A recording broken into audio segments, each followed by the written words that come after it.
Okay, it is 4:02. I will call our special meeting, September 25th meeting to order. Commissioner Murray is present. Commissioner Peterson is on Zoom, and Commissioner Doherty is also on Zoom. Commissioner Stokoe is absent. Also, if we could go around the room and Zoom, please.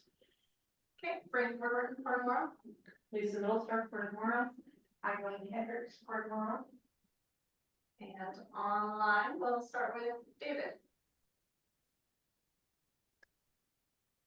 David Albrecht, Municipal Advisor to the Port of Morrow. Sam Tucker, Port General Counsel. And Courtney.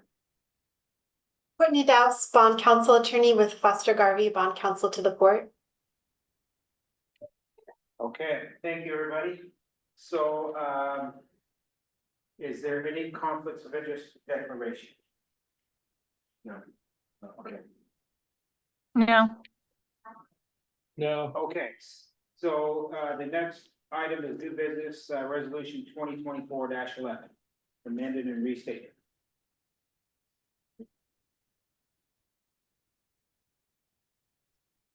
Do you want a summary or a general idea about why this was necessary? Just one sec, Sam. I guess you might have a question, Sam. Just one moment, please. I just want to make sure if you need to declare or not. Well, This is financing that will be used to fund our land acquisition. oh, That's an attorney question. okay.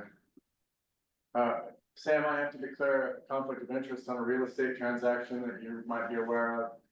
And so I don't know if I need to declare one now for the financing for that real estate transaction or not.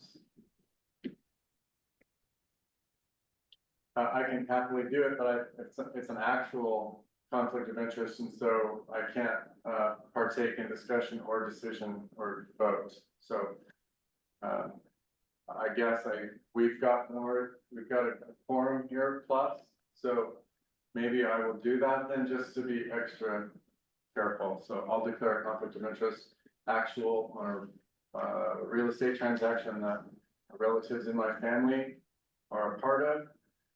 They lease the land that's possibly purchased, and so this funding will be used to accomplish that real estate transaction. So I will abstain from discussion and voting on this topic.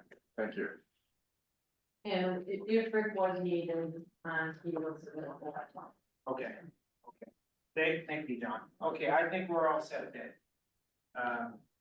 Okay, so the changes, the primary change from the original resolution is we at the time were not considering the possibility of putting a linear mortgage on any property.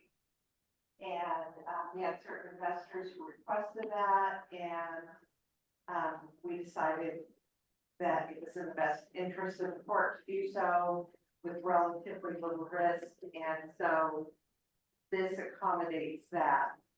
The other were really small adjustments.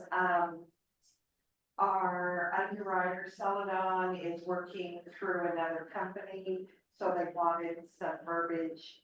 That was those last two little things that, you know, it allows for, and for other companies to be used as an underwriter. And the other thing, which I didn't really understand, Courtney, was something to do with the,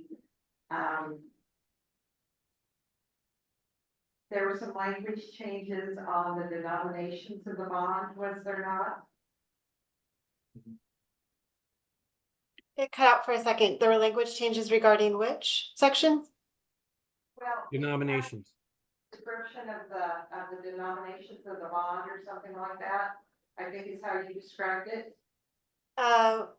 The denominations, the bonds or the obligations are being offered in increments of at least $100,000. The authorized representative, which includes staff of the port, the president and the executive director or their designee are authorized to make many determinations regarding the obligations, including the minimum denominations. And that section regarding $100,000 denominations was specific to transfers. And I think that it didn't allow for additional $5,000 increments over $100,000 in the case of a transfer.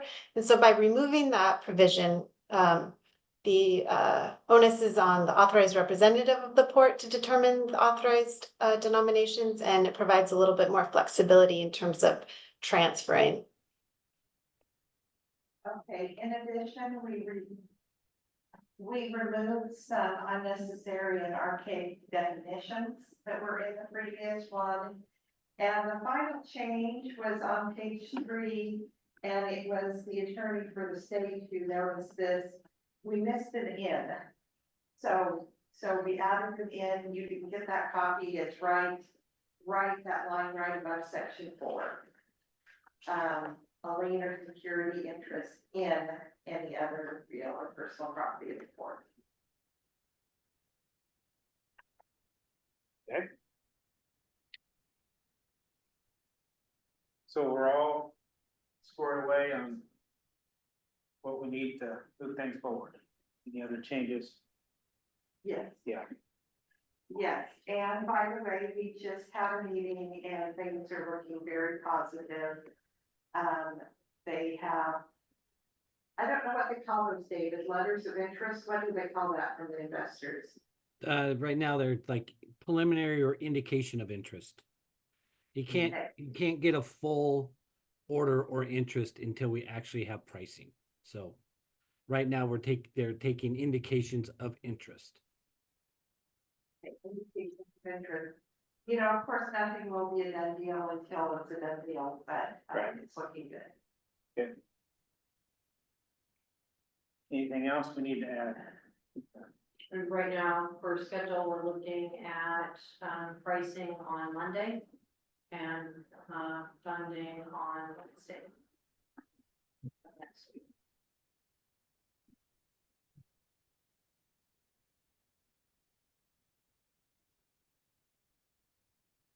Okay. Do the commissioners have any other questions? No, I don't have any questions. The other comment, this is I think a reasonable request, so. Okay. Well, if there's no other questions, I'll entertain a motion to approve this resolution.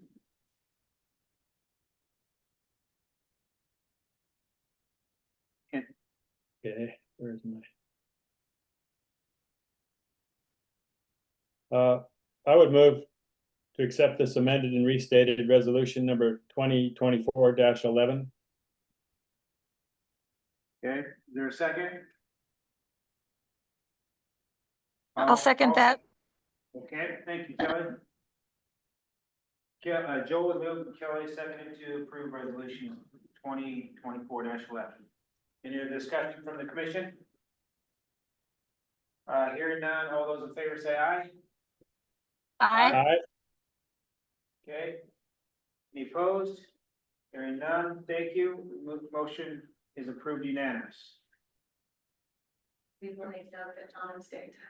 Yes, thank you. Okay, next is a resolution 2024-13.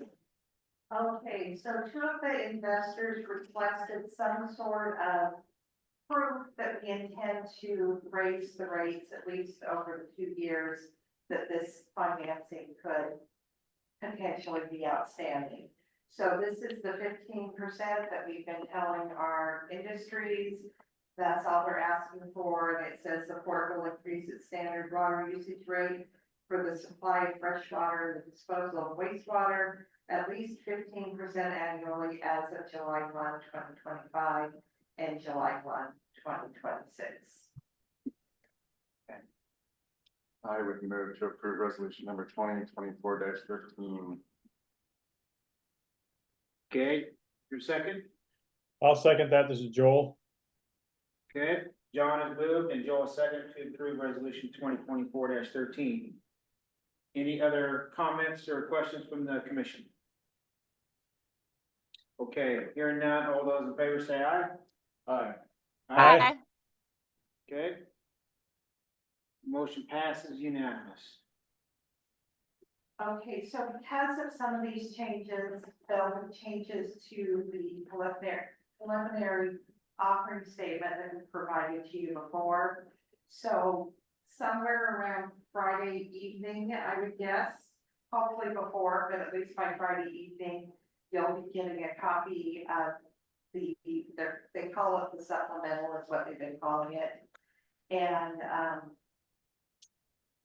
they talked about just flagging the changes, right, David? Rather than a whole new document? Yeah, what they're gonna do, they're gonna amend certain sections of that disclosure document Right. to reflect some of the changes, like the preliminary one that we have now. Can you folks hear me okay? Yes. Yeah. Yes. Okay. The document that you've probably seen right now, we need to change the section in regards to the security interest on the farm. That was, the farm will be used as security for this financing. That's not in that document right now.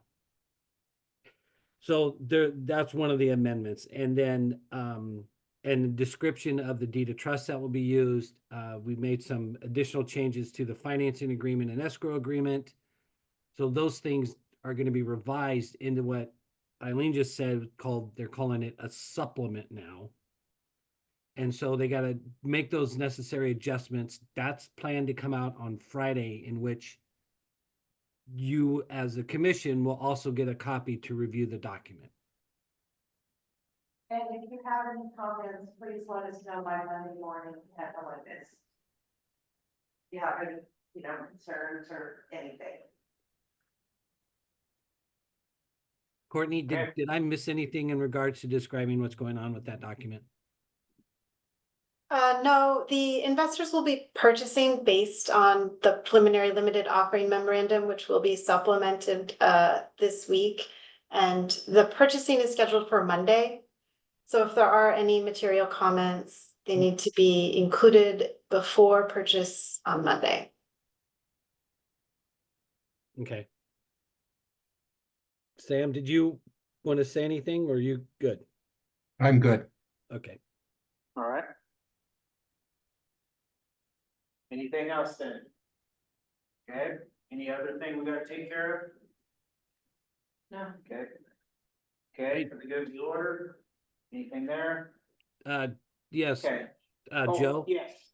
Yes, I Dave. do, just like for the good of order, I want to tell the commissioners what an amazing staff that you have working on this transaction over kind of a relatively short period of time. The responsiveness, the professionalism, and just the timeliness of getting on things that need to get done.